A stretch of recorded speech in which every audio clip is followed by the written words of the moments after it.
Bonjour à tous et à toutes. Je suis Gabin Kenko et avec moi, on va continuer de parler de philosophie.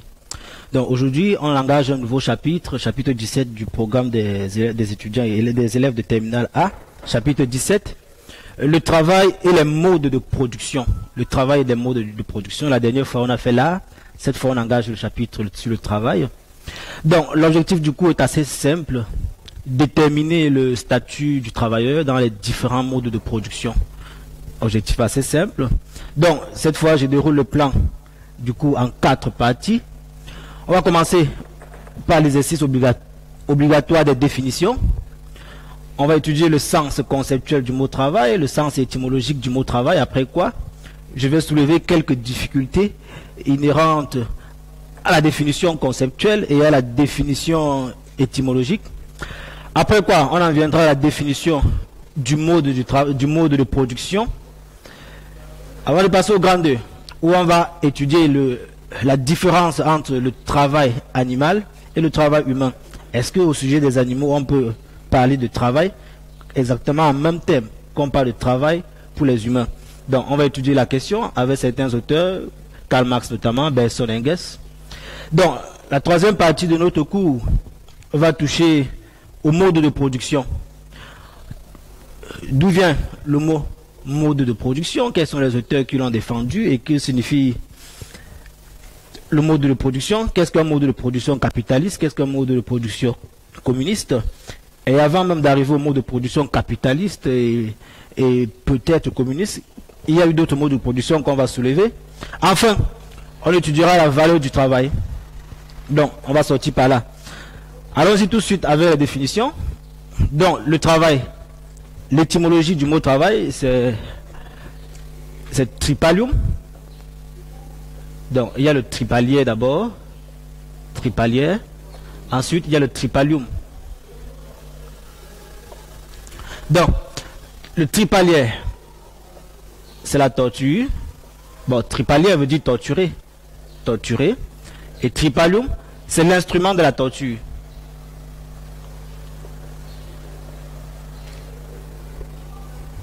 Instrument de la torture.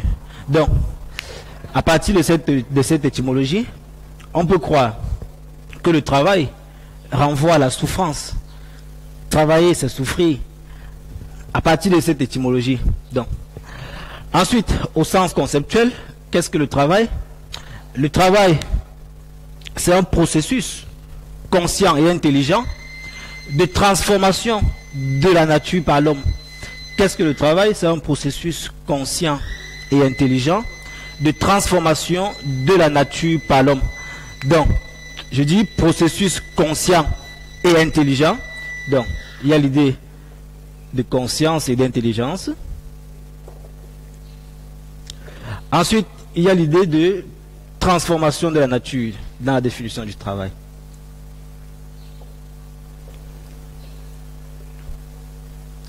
Donc, qu'est-ce que le travail? Processus conscient et intelligent de transformation de la nature par l'homme.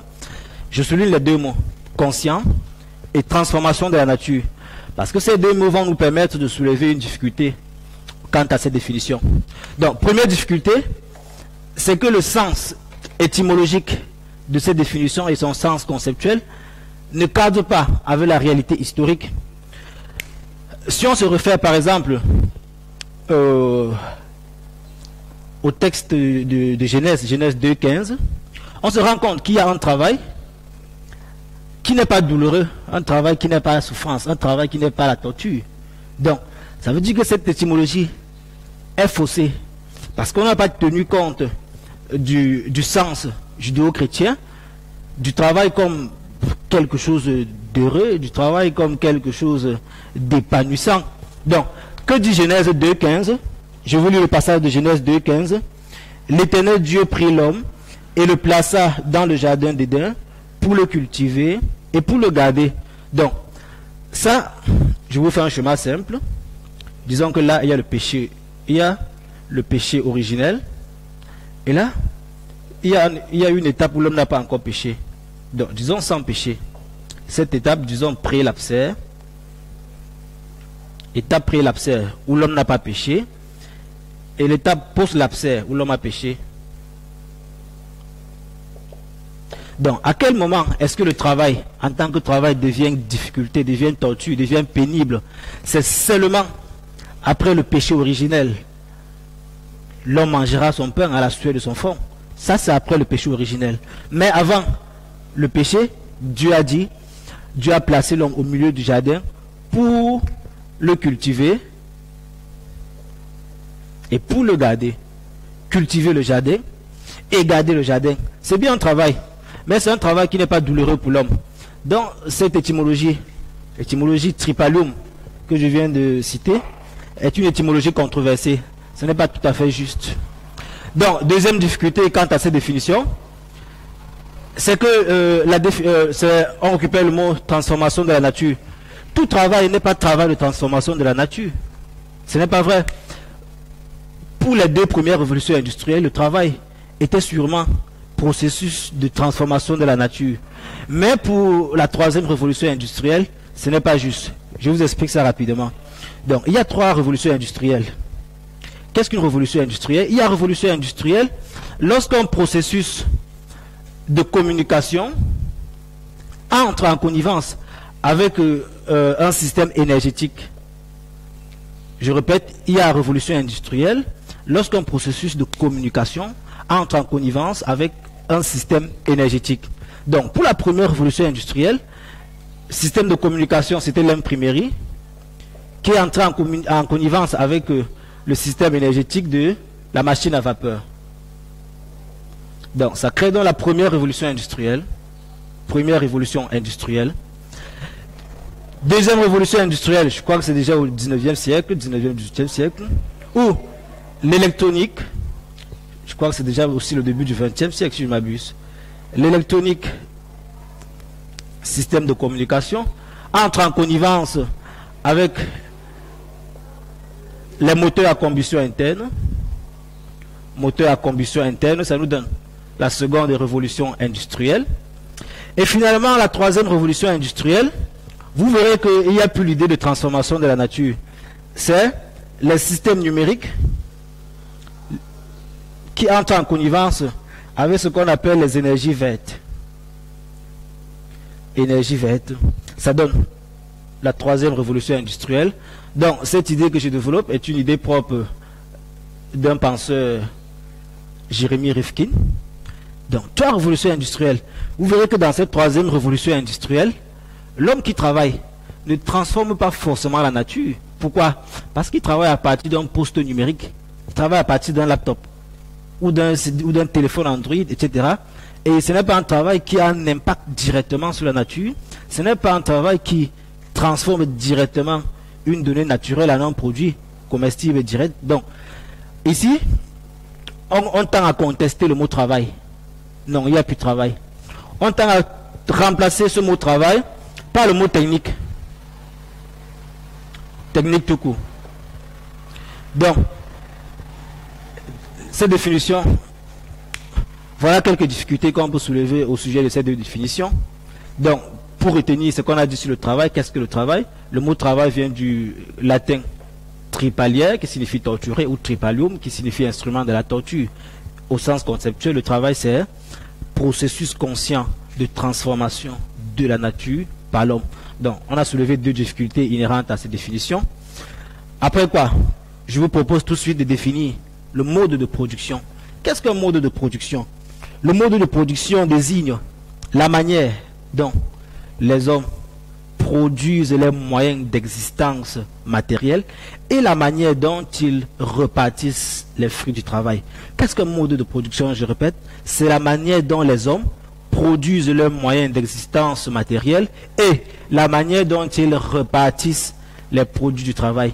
Donc, il faut que je m'arrête là pour cette définition parce que quand on en viendra à étudier au grand 3 les modes de production, je vais vous citer les modes de production qu'ont connu l'histoire du début jusqu'à nous et vous verrez vous-même comment on produit dans un mode capitaliste, comment on produit dans un mode communiste et comment on produisait aussi avant dans la société esclavagiste. Donc vous retenez tout simplement la définition. Un mode de production, c'est la manière dont les hommes produisent les moyens d'existence matérielle et la manière dont ils repartissent les fruits du travail. Donc, c'est tout pour la définition, vous savez ce que c'est que le travail, vous savez ce que c'est comme mode de production. Après quoi, on peut étudier la question du rapport entre le travail humain et l'activité animale. Donc, grand 2. Vous savez, dans l'histoire de la philosophie, on a beaucoup contesté à l'animal le droit à l'existence humaine. Qu'est-ce que j'entends par là? L'homme a un mode d'existence propre. L'animal n'a pas le même mode d'existence. On veut faire de l'animal quelque chose d'inférieur à l'homme.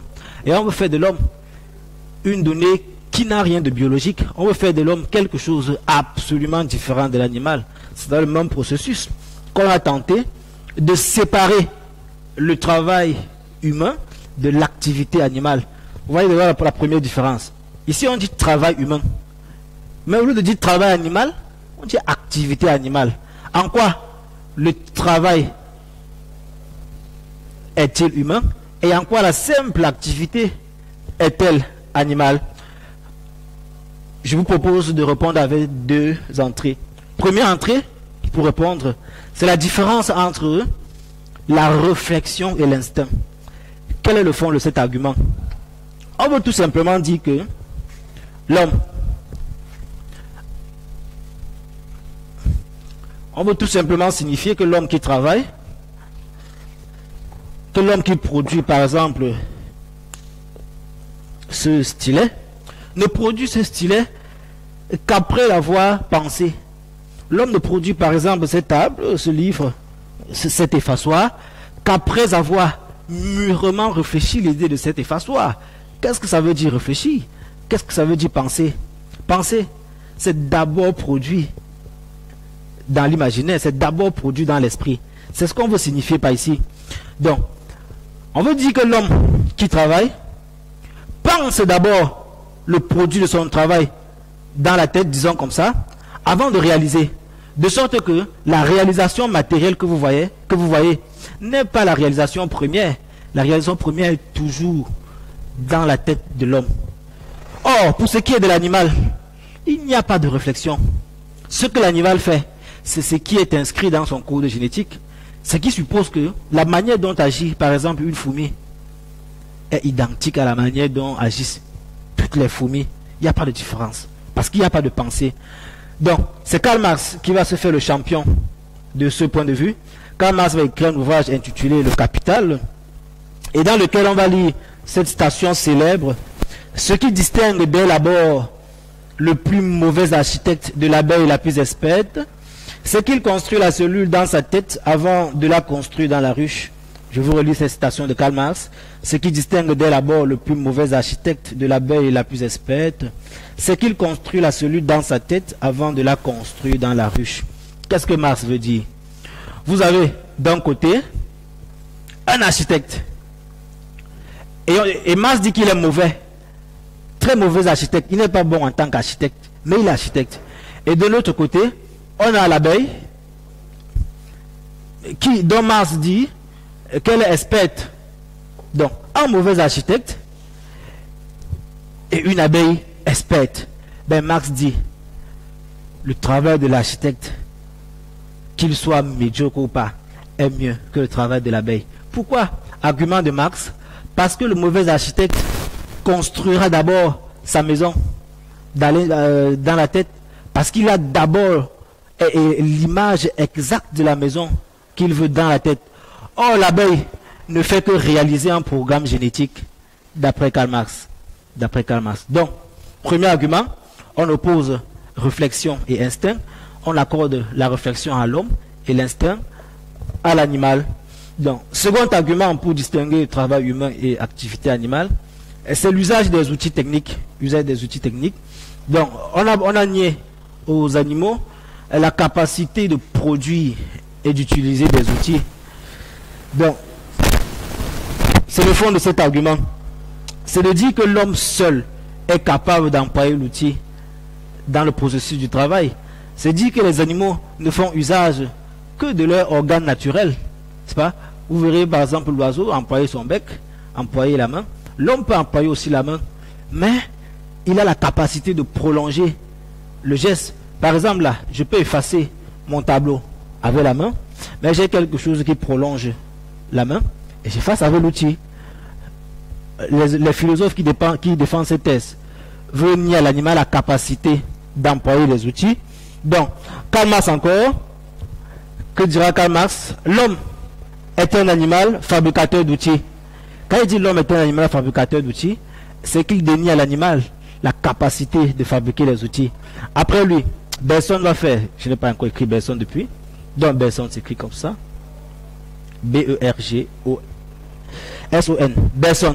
Donc Bergson va dire que, qu'est-ce que l'homme? L'homme est homo faber. Donc vous entendez homo, homme, et faber, faber qui fabrique des outils. L'homme fabrique des outils, l'animal non. Donc, pour vous dire tout de suite, ces auteurs sont à côté de la vérité, hein, c'est pas juste. C'est pas juste que l'animal n'emploie pas d'outils, comme ce n'était pas aussi juste pour le premier argument, que l'animal ne réfléchit pas. Donc on ne va pas critiquer ces auteurs jusque-là. Pourquoi? Parce que Karl Marx écrit au 19e siècle, Bergson, oui, c'est déjà le début du 20e siècle, mais l'éthologie c'est la science. Éthologie. Donc l'éthologie c'est la science qui étudie le vivant dans son milieu naturel. Bon, c'est vrai, vous allez voir dans les dictionnaires, on a dit l'éthologie c'est la science qui étudie les animaux dans leur milieu naturel. Il faut tout simplement dire c'est la science qui étudie le vivant dans son milieu naturel. Ça veut dire qu'on ne fausse pas les données de l'expérimentation. Si vous retirez par exemple un singe de son milieu naturel pour l'étudier à partir de la maison, vous avez déjà dès la base faussé les données de votre expérience, puisqu'à la maison il ne va pas agir naturellement. Donc qu'est-ce qu'on fait? Les éthologues étudient les animaux dans leur milieu naturel, et le faisant, qu'est-ce qu'on voit?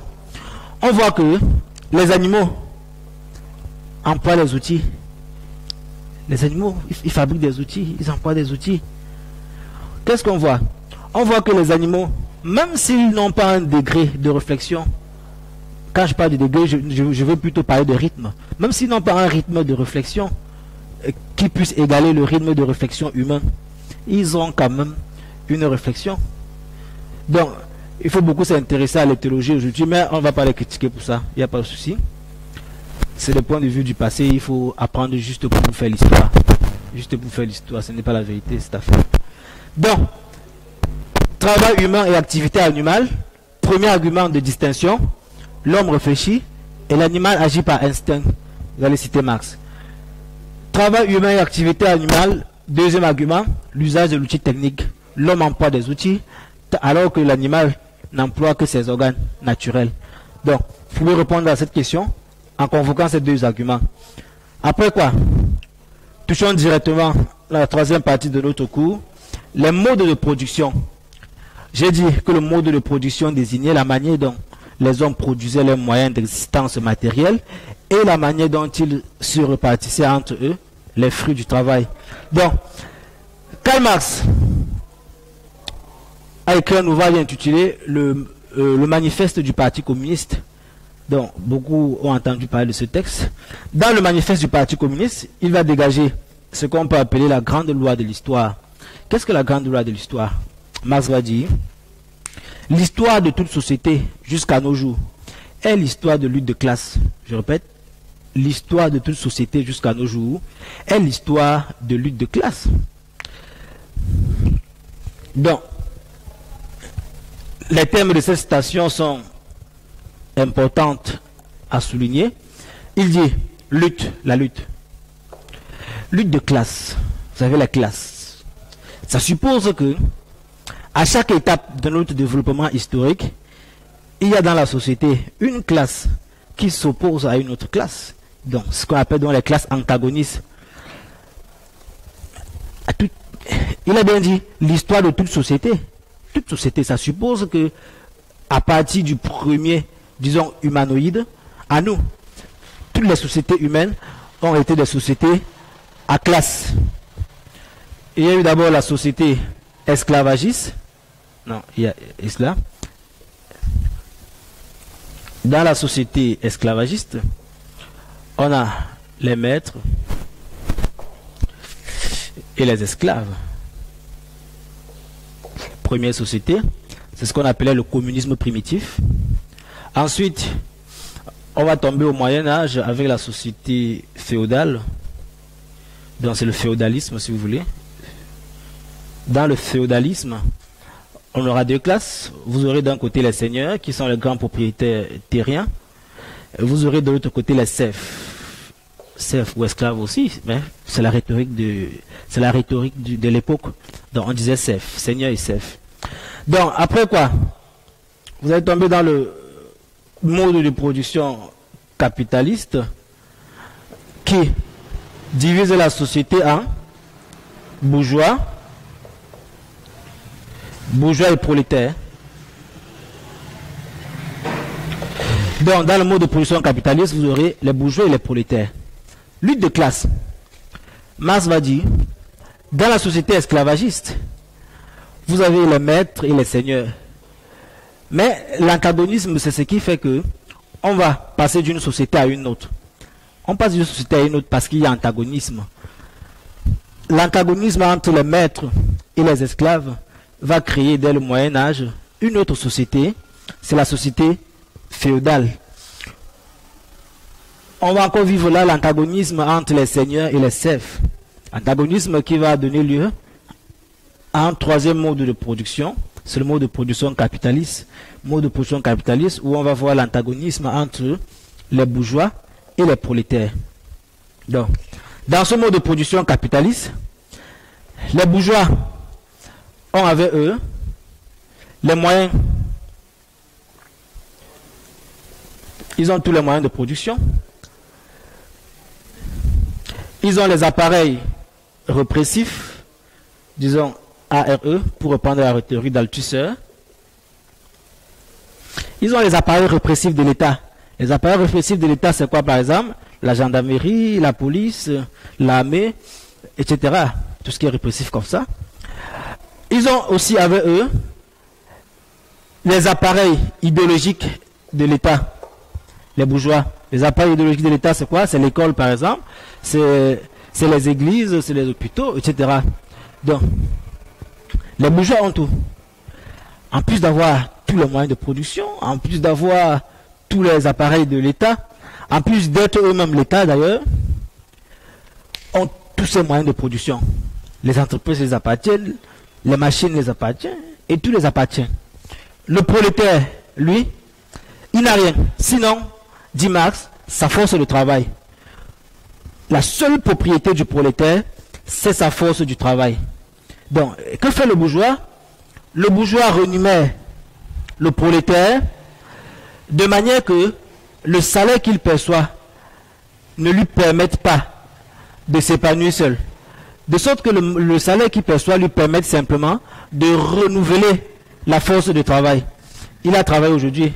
On suppose par exemple qu'il va travailler, disons, 25 jours dans un mois. Donc, comment rémunérer de sorte que le salaire qu'il perçoit lui permette seulement de vivre au quotidien et l'oblige à venir au travail chaque matin. Donc, le prolétaire n'avait lui que cette force du travail, que le bourgeois s'efforce de renouveler sans plus. On renouvelle seulement, vient au travail le matin. Donc, seulement le capitaliste, Marx croit que pour qu'on cesse de passer d'un mode de production à un autre mode de production chaque temps, il faut abolir les antagonismes. Il faut faire qu'il n'y ait pas de classe. Il faut faire que le bourgeois ne s'oppose plus au prolétaire. Mais il faut, pour le faire, supprimer le bourgeois et faire que le prolétaire récupère tous les moyens de production. Marx prévoit qu'on va passer du capitalisme au communisme. Mais avant d'arriver au communisme, il faut passer par l'étape transitoire qu'il appelle le socialisme. Donc, c'est à tort qu'on confond socialisme et communisme. Dans les vues de Marx, ce n'est pas forcément la même chose. Le socialisme, c'était seulement l'étape transitoire. Une fois que les prolétaires, vous vous souvenez de la dernière phrase du manifeste du Parti communiste, que dit Marx, prolétaires de tous les pays, unissez-vous. On s'unit pour faire quoi? Pour faire la guerre aux bourgeois, pour récupérer aux mains des bourgeois tous les moyens de production, tous les appareils répressifs de l'État, tous les appareils idéologiques de l'État. Mais une fois qu'on les a récupérés, on est dans la transition. Parce que l'étape décisive consiste à supprimer tous les appareils idéologiques et réflexifs, et maintenir seulement les moyens de production, mais cette fois-ci au bénéfice de tout le monde, pas d'une classe. On a supprimé les classes. Marx, on a supprimé les classes, mais on maintient les appareils pour faire la transition. L'étape transitoire, c'est le socialisme. Et une fois qu'on sera prêt à arriver à une société sans classe, où on donne à chacun selon ses besoins et selon ses mérites, on sera proprement dans le communisme. Dans le socialisme n'est qu'une étape transitoire vers le communisme. Dans le communisme sera, quant à lui, une société sans classe sociale. Voilà le dernier mot de production selon Marx. Le communisme. Société sans classe. Tous les autres sociétés, tous les autres modes de production, je veux dire, ont succombé à leur propre antagonisme, sont morts de leur propre péché. L'esclavagisme est mort pour avoir exploité les esclaves. Le féodalisme est mort pour avoir exploité les serfs. Le capitalisme, selon Marx, doit aussi mourir pour surexploitation des prolétaires. Et pour que le communisme ne meure pas, il faut abolir les classes sociales. Et passer à une société sans classe. Cette société sans classe, c'est ce qu'on appelle proprement le communisme d'après Marx. Donc, vous avez la grande loi de l'histoire, toute société. L'histoire de toute société est l'histoire de lutte de classe. Je vous ai montré comment on est passé de là, de l'esclavagisme et du féodalisme au capitalisme. Et de là, du capitalisme au communisme. Par cette voie transitoire que Marx a appelée le socialisme. Donc, pour retenir cette partie, il faut tout simplement dire que toutes les sociétés étaient des sociétés, toutes les sociétés ont péri, tous les modes de production, je veux dire, ont péri parce qu'ils étaient des modes de production gangrénés par l'antagonisme. Pour avoir un mode de production qui soit un mode de production définitif, il faut supprimer l'antagonisme, c'est-à-dire supprimer les classes. Marx l'a supprimé à partir du communisme. Donc, cela va nous permettre maintenant d'engager la dernière partie de notre cours qui porte sur la valeur du travail. Valeur du travail. Analysons d'abord la négativité du travail. Donc, on détruit d'abord avant de construire. Donc, en quoi le travail est-il, disons, négatif ou négateur de l'homme? Premier argument, vous pouvez évoquer l'idée du travail comme souffrance par opposition à la réflexion. Donc, le travail comme souffrance par opposition à la réflexion. Donc, je vous rappelle un schéma de l'Antiquité grecque pour vous montrer comment on a institué le travail dans cette société grecque-là, hein, par opposition à l'intelligence. Donc, chez les Grecs, ça c'est l'Antiquité, chez les Grecs, le mot travail va s'opposer au mot scolaire. Si vous voulez scola aussi, hein. Si vous voulez scola. Donc le scola c'est l'école. Mais le scola ne se traduit pas en français école. Ça se traduit en français loisir. Donc chez les Grecs anciens, aller à l'école, c'était aller à la distraction, c'était se divertir. Pourquoi? Parce que le scolaire était réservé seulement aux maîtres. Les esclaves n'ont pas droit à l'école. Les enfants non plus. Et les femmes. Donc, sauf les hommes, adultes et maîtres, ont droit à l'école. Ils vont à l'école. Aujourd'hui, on considère l'école comme une souffrance, mais eux, ils considèrent l'école comme un loisir. Parce qu'ils opposaient le travail, c'est les spéculateurs, les Grecs. On dit qu'ils sont des passionnés du logos. Ils spéculent beaucoup. Donc, on oppose ce travail de spéculateur au travail manuel. Le travail manuel s'oppose au travail, disons, au scolaire. Ça c'est H, hein? Au scolaire des intellectuels. Donc, un intellectuel n'a pas le droit de se salir les mains. Le travail c'est une souffrance. Le travail, c'est ce qui est réservé à ceux qui ont refusé de réfléchir, à ceux qui ont refusé d'aller à l'école. Donc cette affaire chez les Grecs était compliquée. Leur argument décisif, c'est que le travail déforme l'âme. L'âme humaine se perfectionne au contact de la réflexion. C'est quand on réfléchit, quand on spécule, on pense à l'âme, on pense à Dieu, on pense à l'immortalité de l'âme, on pense au truc comme ça, et l'âme prend une belle forme. Mais une fois que vous quittez le scolaire et que vous vous mettez dans les travaux manuels, par exemple, vous faites le métier de menuisier, vous faites le métier de maçon, vous faites le métier de tisserand et autres, non, vous êtes proprement dans un processus de souffrance. Et cette souffrance va déformer votre âme. Et parce qu'ils définissent l'homme comme ayant seulement une âme, si vous ne travaillez pas cette âme et que vous développez plutôt le corps, alors vous cessez d'être humain. Donc chez les Grecs, le travail, c'est la souffrance qui fait de nous des moins comme. Le travail, c'est ce qui nous ravale au rang de l'animal. Un vrai homme ne travaille pas, il réfléchit. Donc, le travail comme souffrance chez les Grecs,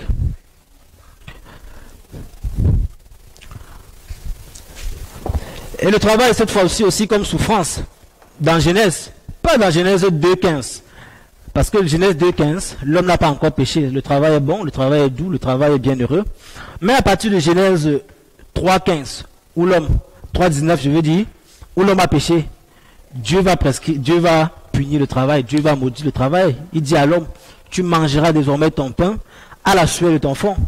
Le travail devient souffrance à partir de Genèse 3.19, pas avant. Donc c'est faux si on vous dit que dans son origine biblique, le travail est une souffrance, c'est pas vrai. Dans son origine biblique, le travail est bienheureux. C'est seulement après le péché qu'il devient difficile. Donc, deuxième argument pour soutenir la négativité du travail, c'est, disons, l'idée d'aliénation du travailleur dans le mode de production capitaliste. L'aliénation du travailleur dans le mode de production capitaliste. Donc, dans le mode de production capitaliste, je vous l'ai expliqué tout à l'heure, le bourgeois s'efforce tout simplement de renouveler la force de production pour que le matin, vous soyez capable de venir au travail. Sinon, à part ça, le travailleur ne s'épanouit pas. Marx va écrire un texte intitulé le manuscrit de 1844. Dans le manuscrit, il montre que le travailleur est dépossédé non seulement de lui-même, mais aussi du fruit de son travail.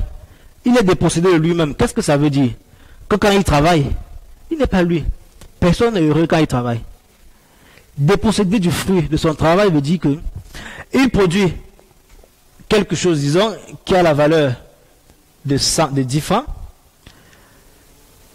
L'investissement de son patron et autres font qu'au final, il y a ce qu'il appelle la plus-value.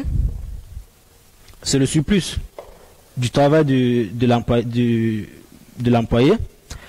Normalement, il doit être rémunéré, disons, s'il a produit un bien de 10 francs, disons qu'il peut être rémunéré à 4 francs, mais il ne sera jamais rémunéré au prix de ce qu'il a produit. Au lieu d'être rémunéré à 4 francs, il aura 1 franc.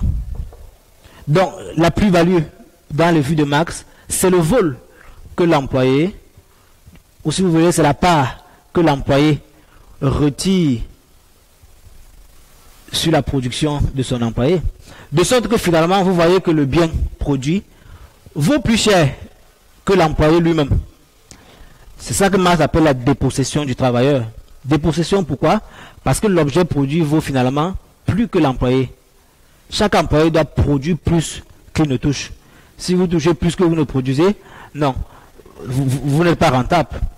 Il est clair qu'il faut que vous rentrez à la maison.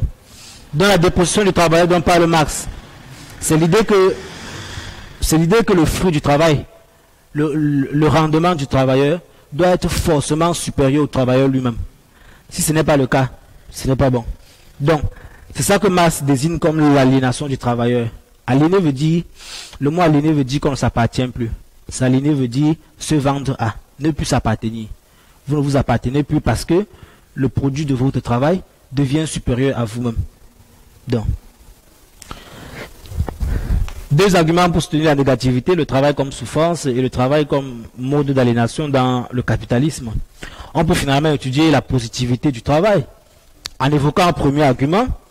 Le travail est la condition d'existence de l'homme. Vous pouvez le dire, le travail est la condition d'existence de l'homme, de sorte que l'homme qui ne travaille pas n'existe pas. De sorte que l'homme qui ne travaille pas n'a pas de statut social. De sorte que l'homme qui ne travaille pas n'a pas de valeur même pour lui-même. Vous vous souvenez de Descartes, Descartes des méditations métaphysiques, quand il se découvre comme être pensant, il dit « Je pense donc je suis ». Je pense donc je suis. Autrement dit, la seule façon pour lui d'exister, c'est de penser. Il y a un auteur français après Descartes qui va récupérer cette citation pour définir l'idée de travail comme condition d'existence de l'homme. Qu'est-ce qu'il dira lui? Non, c'est Jules Vuillemin. Jules Vuillemin. Donc il va dire, je travaille, donc je suis. Autrement dit, pour se découvrir homme, pour avoir part à l'existence, il faut travailler. Il faut travailler. Donc, vous voyez comment il récupère Descartes. Chez Descartes, la pensée était notre condition d'existence. Chez Vuillemin, le travail devient notre condition d'existence. L'homme qui ne travaille pas n'existe pas. Donc, un second argument, pour finir avec cette leçon, c'est le travail comme moyen d'humanisation de la nature. Donc, qu'est-ce que l'on fait pour agrémenter son cadre de vie? Il produit par exemple des outils pour orner. Rappelez-vous le chapitre précédent, c'était sur l'art. Et je vous ai montré que l'art était aussi un moyen d'existence pour l'homme. Pourquoi? Parce que l'homme découvre la nature brute. Et qu'est-ce qu'il fait pour rendre cette nature à sa hauteur, à son échelle? Mais il doit travailler. Au lieu de dormir en bas de l'arbre, qu'est-ce qu'il fait? Il détruit l'arbre et il se construit une cabane. Voilà. Vous voyez que la cabane représente l'homme mieux que l'arbre. Parce que l'arbre appartient à la nature la plus naturelle que l'homme n'a pas souillé. Or, la cabane, c'est le produit de son effort. Donc, pour que le milieu soit le milieu humain, il faut que l'homme lui-même produise les effets de ce milieu. Donc, il remplace le bas de l'arbre par une cabane. Le milieu devient humain. Donc, où il trouve un rocher qui lui bat la route, il dégage le rocher et il trace sa route. Et le milieu devient humain. Donc le travail est un moyen important d'humanisation de notre propre milieu. Il y a un auteur français aussi qui s'appelle Emmanuel Mounier. Emmanuel Mounier va à cet effet décliner le double intérêt qu'offre le travail. Mounier s'écrit comme ça. Donc il va trouver que le travail suscite un double intérêt. Il dit tout travail, je cite Mounier, tout travail a produit un homme en même temps qu'une chose. Je répète, tout travail a produit un homme en même temps qu'une chose. Donc, le travail fait l'homme et le travail fait la chose. Voilà un double intérêt que décrit Mounier. Ce premier argument, pour aller avec ce premier aspect, pour aller avec notre premier argument, travail comme notre condition d'existence. Le travail fait l'homme. Autrement dit, sans travail, il n'y a pas d'homme véritable. L'homme qui ne travaille pas n'a pas d'existence propre. Il vit peut-être au crochet des autres, mais il ne peut pas s'assumer seul. Ensuite, le travail produit une chose. Tout travail à faire un homme en même temps qu'une chose. Donc, on s'arrête là pour ce cours. J'espère que vous avez tous les éléments à partir de là pour engager ce chapitre avec fierté. Donc, on est parti de la définition des mots d'existence et du travail, à établir la différence entre le travail humain et l'activité animale, ce qui nous a permis de décrire ce qu'on entend par un mode d'existence. Nous avons tracé tous les modes d'existence depuis le début de l'humanité jusqu'aujourd'hui, c'est-à-dire de la société esclavagiste dans le communisme primitif, à l'établissement du communisme moderne chez Marx. Donc, ce qui nous a permis finalement d'évaluer la valeur du travail, négativité, double argument, et positivité du travail, double argument encore. Donc, je vous propose d'arrêter ce chapitre-là pour engager la prochaine fois un autre chapitre qui sera probablement sur le temps. Donc, si vous avez des questions par rapport à ce cours, vous pouvez nous écrire au numéro qui s'affiche au bas de votre écran et on se fera un plaisir de vous répondre. Donc, à bientôt et au prochain cours.